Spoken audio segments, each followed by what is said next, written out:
আসসালামু আলাইকুম। অনেকে হয়তো বা ছোটোবেলা তার বাবার সাথে গ্রামে গিয়েছিলেন। আমার ছেলে আবদুল্লাহ আজকে তার বাবার সাথে আমার সাথে গ্রামে যাচ্ছে।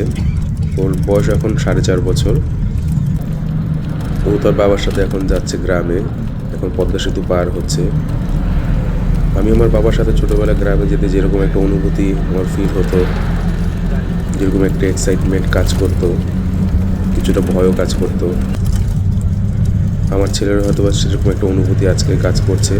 আমি যেহেতু ওর বয়সটা পার করে এসেছি, আমারও কিছুটা ওর মতোই ওর ফিলটা আমিও এখনও অনুভব হয়তো করতে পারছি।